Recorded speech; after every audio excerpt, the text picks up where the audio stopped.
The city that never sleeps is coming out of its pandemic slumber. After the lifting of COVID-19 restrictions, Big Apple bars are bouncing once again.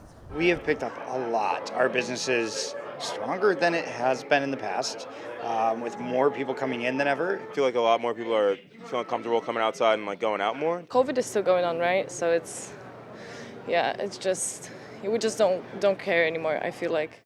The city's indoor vaccine and mask mandate for bars and restaurants was lifted on March 4th. Since then, the city's entertainment venues have reported a big uptick in business. The good news is we're all making money again.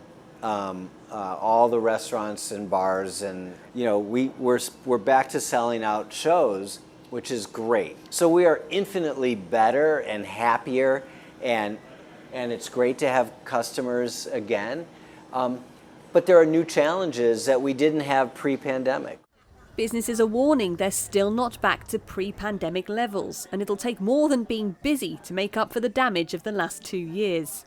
Industry leaders say New York's bars and restaurants now employ about 60,000 people fewer than before the pandemic. And many venues are still suffering because they were unable to access federal funds approved last year.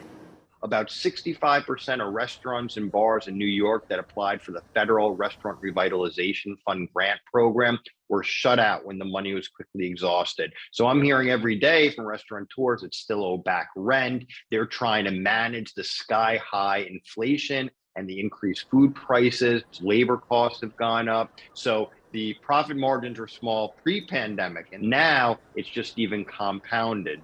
The US House of Representatives recently passed a $55 billion bill to replenish the federal support fund for bars and restaurants, but it still needs to be approved by the Senate.